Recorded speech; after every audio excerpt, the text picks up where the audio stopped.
ప్రభునందు ప్రియమైన సహోదరి సహోదరులందరికీ నా హృదయపూర్వకమైన వందనాలు. ఈ రాత్రి క్రిస్మస్ ఆరాధనలో మనం చేరాం. నవంబర్ 9వ తేదీ నుండి ఈ రోజు వరకు కూడా క్రిస్మస్ ఆరాధనలు జరుగుతూనే ఉన్నాయి. సంఘంలోని కుటుంబాలన్నిటినీ దర్శిస్తూ ప్రతి కుటుంబంలో కూడా ఈ రీతిగా ప్రతిరోజు ఒక 3 గృహాలని మనం దర్శిస్తూ క్రిస్మస్ ఆరాధనలో జరుపుతున్నాం. ఈ రాత్రితో సంఘ సభ్యుల కుటుంబాలన్నీ కూడా మనం దర్శించాం. ఈ ఆఖరి కుటుంబం దగ్గర కొన్ని విషయాలు క్రిస్మస్ ఆరాధనలో గడిచిన రాత్రి కూడా సెమీ క్రిస్మస్లో మరి ఒక దగ్గర వర్తమానం అందించి వచ్చాం. కొన్ని నిమిషాలు ఈ రాత్రి మనం జ్ఞాపకం చేసుకుందాం. గడిచిన వర్తమానములో యేసు ప్రభు వారికి పెట్టబడినటువంటి పేర్లు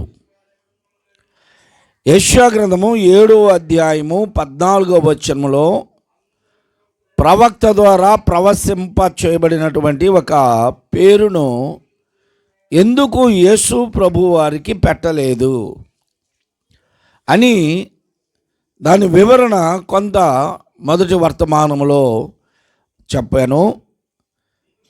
సెకండ్ పార్ట్గా ఈ వర్తమానంలో మరికొన్ని విషయాలు మనం జ్ఞాపకం చేసుకుందాం. యెషయా గ్రంథము 7వ అధ్యాయము 14వ వచనంలో కాబట్టి ప్రభువు తానే ఒక చూసిన చూపును ఆలకించుడి, కన్యక గర్భవతి కుమారుని కనును, అతనికి ఇమ్మానుయేలును పేరు పెట్టబడును అని ప్రవక్త ద్వారా ప్రవశింపబడింది. యేసు ప్రభు వారికి ముందే 100 సంవత్సరాలకు పూర్వం ప్రవక్త అయినటువంటి యెషయా గారి ద్వారా ప్రవశింపబడిన ఈ ప్రవచనం యేసు ప్రభు వారి జననములో నెరవేర్చబడిందా అని దానిని గురించి కొన్ని విషయాలు మనం జ్ఞాపకం చేసుకున్నాం. ఇమ్మానుయేలు అని పేరు పెట్టబడును అని ప్రవక్త ప్రవశించారు.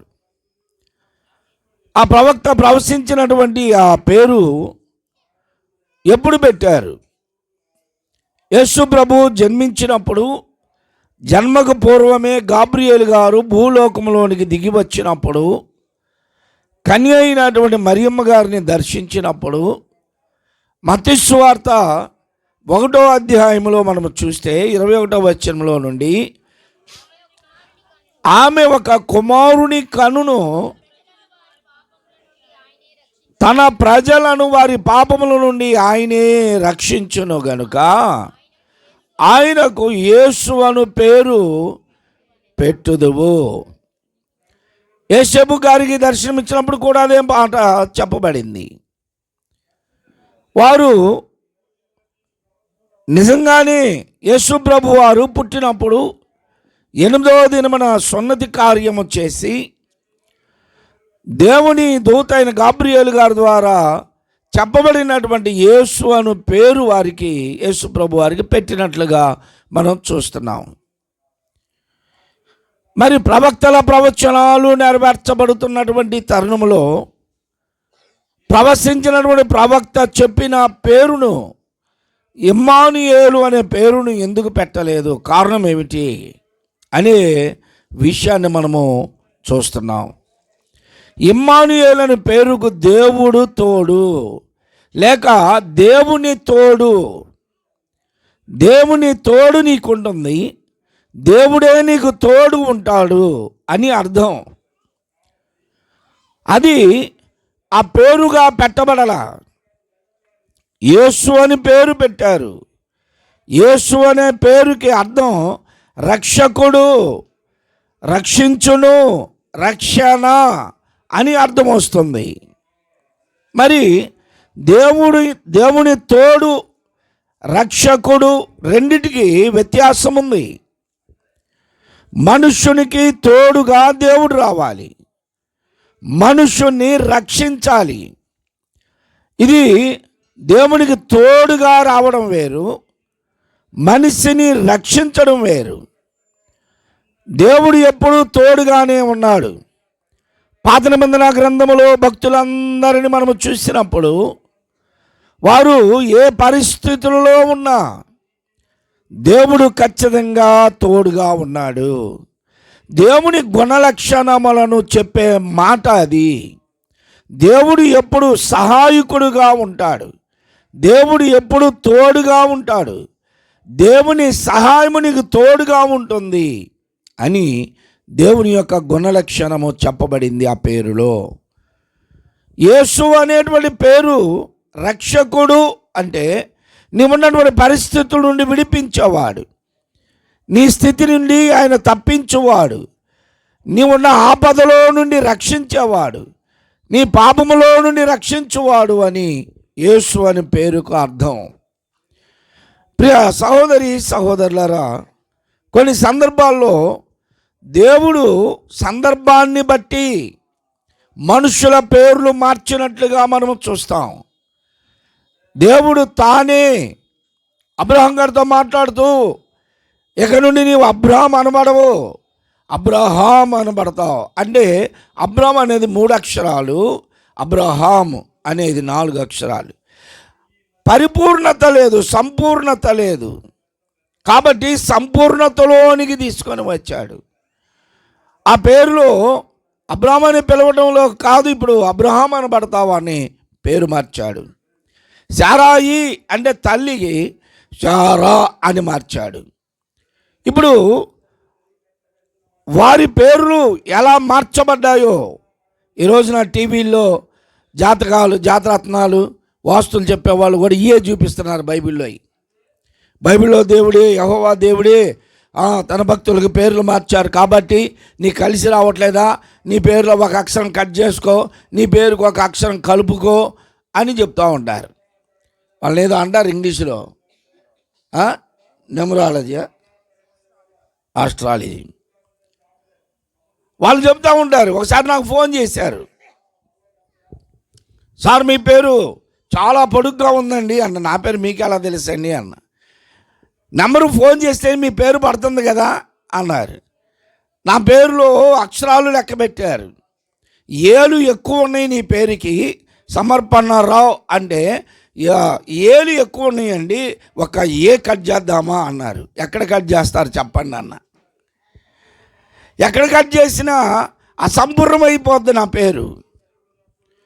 తెలుగులో రాస్తే నేను ఎప్పుడు సంతకం చేసినా తెలుగులో సమర్పణరావు అని రాయిలా, సమర్పణ అని రాసేవాడిని, సమర్పణ అని రాసేవాడిని. రావు అనేది తర్వాతనే అలాగా పిలుస్తూ వచ్చారు. సమర్పణరావు అని పెట్టారు, కానీ నేను సంతకం చేసేటప్పుడు సమర్పణ అని పెడతాను. మరి అలా పేరు కట్ చేసుకున్నప్పుడు నాకు నష్టం రాలా, కలుపుకున్నప్పుడు లాభమేమీ లేదు. అక్షరం కట్ చేద్దాం సార్ మీ పేర్లు అన్నాడు. సరే ఎస్ కట్ చేయండి అన్నా.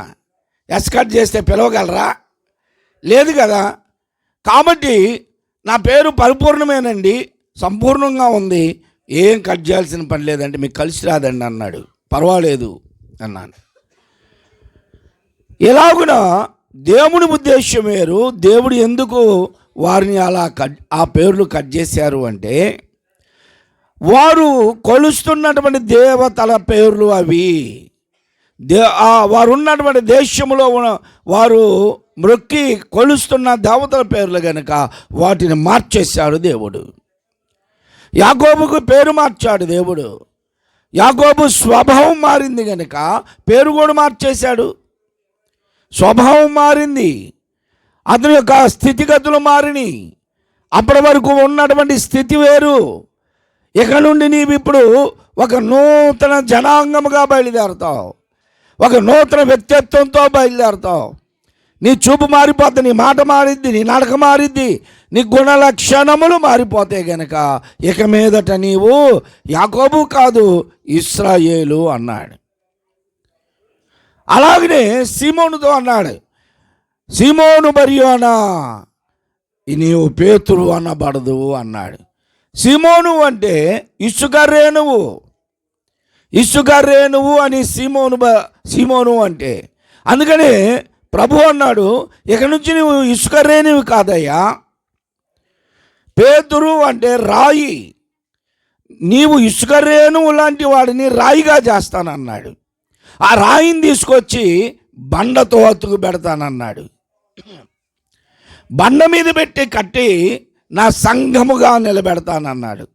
నా సంఘములోని ఒక రాయివి. అందుకని అపోస్తలుల మీద వేయబడిన పునాది, అపోస్తలులు వేసిన పునాది అంటాం. సీమోను అంటే ఇసుక రేణువు, పేతురు అంటే రాయి. క్రీస్తు బండ మీద కట్టబడ్డాడు, క్రీస్తుతో అతుకుబడ్డబడ్డాడు. అందుకని ఆయన అన్నాడు, సజీవమైన రాళ్ళ వలె మనము దేవునికి ఒక మందిరముగా కట్టబడదామన్నాడు. ఇందువలన పేర్లు మార్చాడే తప్ప వారి గుణలక్షణములు, వారి యొక్క ఆ స్థితిగతులు మారడానికి. సౌలా అన్నటువంటి దేవుడు సౌలుని తర్వాత పౌలుగా మార్చబడ్డాడు. అందుకేనండి బాప్తిసం తీసుకున్నప్పుడు నేను కూడా పేరు మార్చుకున్నా అంటారు. పేరు మారినంత మాత్రాన గుణం మారకపోతే ఉపయోగం ఏముంది? గుణలక్షణములు మారాలి. అదే విషయాన్ని ఇప్పుడు మనము దేవునిలో చూస్తున్నాం. దేవుని యొక్క గుణలక్షణము ఏమిటి అంటే ఆయన సహాయము చేసే దేవుడు, సహాయపరుడు. ఆయన తోడుగా ఉండేవాడు, తోడు వచ్చేవాడు. కనుక ఆయనకు ఇమ్మానుయేలు అని పేరు పెట్టబడింది. ఈ రీతిగా దేవుని గుణలక్షణములు ఇప్పుడు మనం అనుకోవచ్చు, లేదండి ప్రవచనం నిరర్ధకమైంది అని అనుకున్నాం అనుకోండి. యెషయా ప్రవక్తే దేవునికి మరి కొన్ని పేర్లు చెప్పాడు 9వ అధ్యాయంలో. 9వ అధ్యాయంలో మనం చూస్తాం, చూడండి, చదవండి. 9వ అధ్యాయం 6వ వచనంలో ఎలా అనగా మనకు శిశువు పుట్టెను, మనకు కుమారుడు అనుగ్రహింపబడెను, ఆయన భుజముల మీద రాజ్యభారముండును. ఇప్పుడు చూడండి ఆయనకి ఎన్ని పేర్లు పెడతారని చెప్తున్నాడు. ఆయన ఆశ్చర్యకరుడు, ఆలోచనకర్త, బలవంతుడైన దేవుడు, నిత్యుడగు తండ్రి, సమాధానకర్త, సమాధానకర్తయగు అధిపతి అని అతనికి పేరు పెట్టబడును. వీటిలో ఏ ఒక్క పేరన్నా పెట్టారా? యేసు ప్రభుకి ఏ పేరన్నా పెట్టారా? ఎవరైనా పిలిచేటప్పుడు ఆశ్చర్యకరుడు, ఆశ్చర్యకరుడు, తర్వాత సమాధానాధిపతి అని పిలిచారా? అంటే యేసు అనేటువంటి రక్షకునిలో, అభిషిక్తునిలో, క్రీస్తు అనే అభిషిక్తునిలో యెషయా ప్రవక్త ప్రవచించిన ప్రవచన గుణలక్షణాలన్నీ, ఆ పేరులో గుణలక్షణాలన్నీ ఈయనలో ఇమిడి ఉన్నాయి.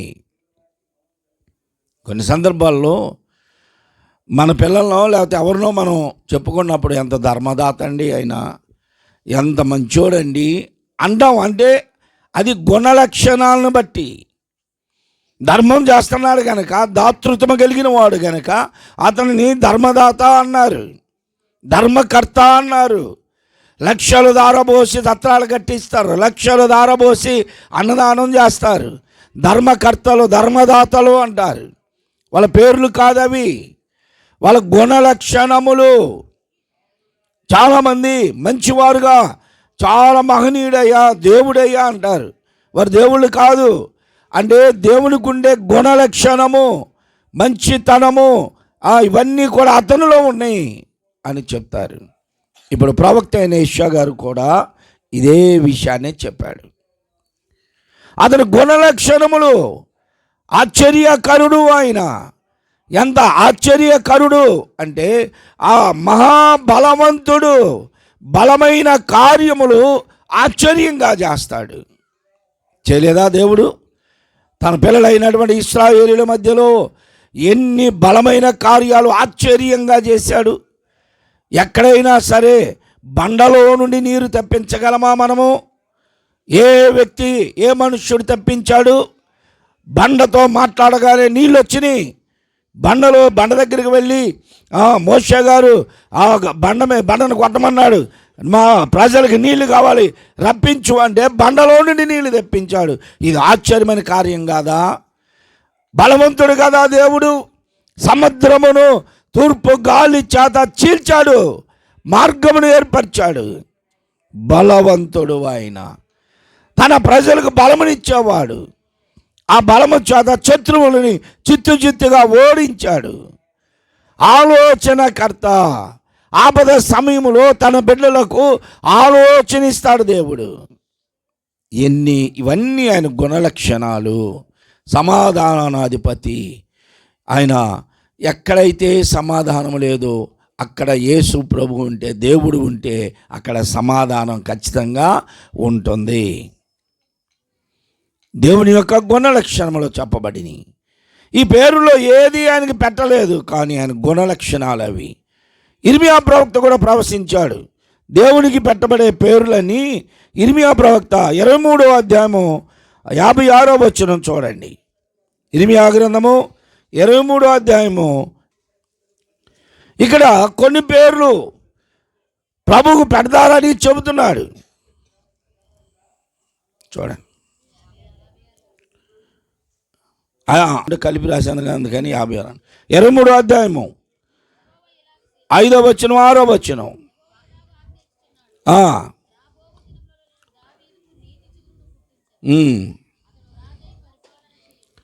రాబో దినముల యందు నేను దావీదుకు నీతి చిగురు పుట్టించును, రాజై పరిపాలించును, వివేకముగా నడుచుకొనుచు కార్యములు జరిగించును.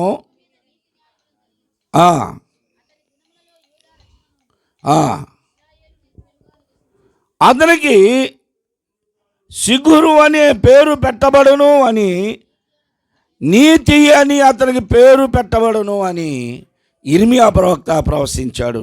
23వ అధ్యాయము 5, 6 వచనాలు మనం చదివాం. ఎక్కడైనా సరే యేసు ప్రభుని ఆయన్ని చిగురని పిలిచారా? నీతి అని పిలిచారా? ఆయన గుణలక్షణములను చెప్పారు. నీతిమంతుడు, పరిశుద్ధుడు. అందుకని ఆయన గుణలక్షణములను హెబ్రీ పత్రికలో పౌలు భక్తుడు వర్ణించాడు 7వ అధ్యాయంలో. ఆయన పవిత్రుడు, పరిశుద్ధుడు, పాపులలో చేరక ప్రత్యేకముగా ఉన్నవాడు, నిర్దోషి, నిష్కల్ముషుడు, ఆకాశమండలము కంటే ఉన్నతముగా హెచ్చైన వాడు, అత్యున్నతమైనటువంటి పరిస్థితుల్లో ఉన్నవాడు. ఇలాంటి గుణలక్షణములు దేవునిలో ఉన్నాయి. అందువలన ఆ పేరు ఇమ్మానుయేలు అని పేరు పెట్టలేదు. ఇమ్మానుయేలు అనేది ఆయన గుణలక్షణములు. ఒక చూసినే అదే మొదటిది మనము చదువుకున్నాం. యెషయా గ్రంథం 7వ అధ్యాయం 10వ వచనం చూడండి. అక్కడ దేవుడు ప్రవక్తను అడుగుతున్నాడు, యెహోవా ఇంకను ఆహాజునకేలాగు సెలవిచ్చెను. ఆహాజుతో మాట్లాడుతూ దేవుడే అంటున్నాడు, ఆహాజు, నీ దేవుడైన యెహోవాను నన్ను ఏదైనా ఒక చూసిన అడుగు, నేను చూపిస్తాను నీకు అన్నాడు. ఏదైనా ఒక చూసిన అడుగు, నన్ను నేను చూపిస్తాను అన్నాడు. క్రితంలో ఒక వర్తమానంలో ఇలా నేను చెప్పాను కదా, నేను యూదులకి ఆనవాలు కావాలి, ఒక సూచన కావాలి. ఏదైనా వారు నమ్మాలి అంటే యూదులు ఏ ఆనవాలు లేకుండా, సూచన లేకుండా నమ్మరు. ఎన్నో ఉదాహరణలు చెప్పాను కదా. అందులో మనము ఎంతోమంది ఆనవాళ్ళు చూసి, ఆ గుర్తులు చూసి నమ్మినటువంటి వారు ఉన్నారు. మోషే దేవుని నమ్మడానికి దేవుడు మోషే ద్వారా చేయించినటువంటి అద్భుత కార్యములో, నేను ప్రజల దగ్గరికి వెళ్ళాలంటే నీవు నన్ను పంపించావని వారు ఎలా నమ్ముతారు అంటే, అక్కడ నీ చెయ్యి రొమ్మునాడు ఆనించుకో అన్నాడు. కుష్ఠరోగం తీస్తే బాగైపోయింది. నీ చేతిలో కర్ర పడేయమన్నాడు, పాము అయింది, పట్టుకోమన్నాడు, మరలా కర్ర అయింది, ఈ సూచనలో చాలు పో అన్నాడు. అప్పుడు నమ్మాడు. గిద్యోనుతో అలానే చెప్పాడు. గిద్యోను కూడా అడిగాడు, నేను వెళ్ళి ఏది ఎలా చేయాలయ్యా, నేను నిన్ను ఎలా నమ్మాలి, నాకు సూచన చూపించు అన్నాడు. సహోదరి సహోదరులారా, యూదులు ఎప్పుడు ఏదో ఒక గుర్తు సూచన లేకుండా నమ్మరు గనక ఇప్పుడు దేవుడే రాజుతో అంటున్నాడు, ఆహాజుతో అంటున్నాడు, ఆహాజు ఏదైనా ఒక సూచన అడుగు చెబుతాను అన్నాడు. ఆయన దేవుని గుణలక్షణం ఎరిగిన వాడు గనక ఏమంటున్నాడో తెలుసా? అయ్యా నేను అడగనయ్యా, యెహోవాను శోధించనయ్యా, నీవెలాంటి వాడువో నాకు తెలుసు, నీవెలాంటి సద్గుణములు కలిగిన వాడువో నాకు తెలుసు, నేను నిన్ను చూసి అడగటం ఏంటయ్యా అంటే, సరే నువ్వు అడగకపోయినా సరే నేనే నీకు ఒక సూచనను చూపిస్తా.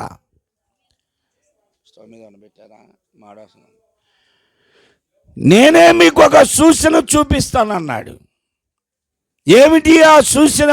దేవుడే చెబుతున్నాడు. ఇప్పుడు రాజు అయినటువంటి ఆహాజు అడగకపోయినా ఈ సూచన దేవుడే చూపిస్తూ ఇప్పుడు చెబుతున్నాడు అన్నమాట.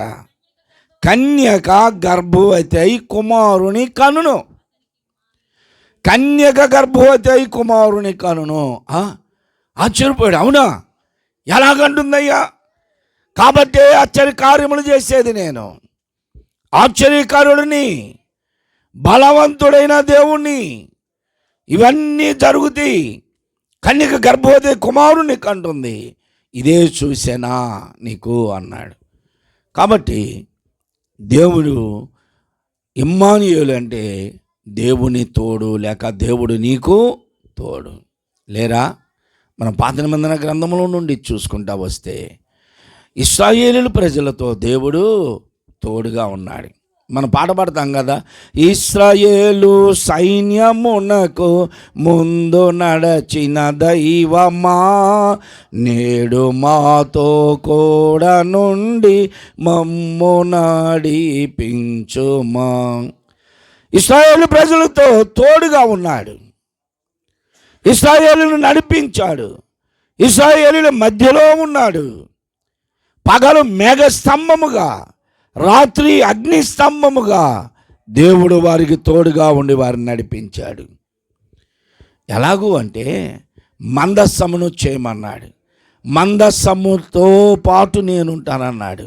ఆ సిక్కిన మేఘము మందస్సము మీదకి వచ్చిన ప్రతి పర్యాయము దేవుడు వారి మధ్యలోనికి వస్తున్నాడు.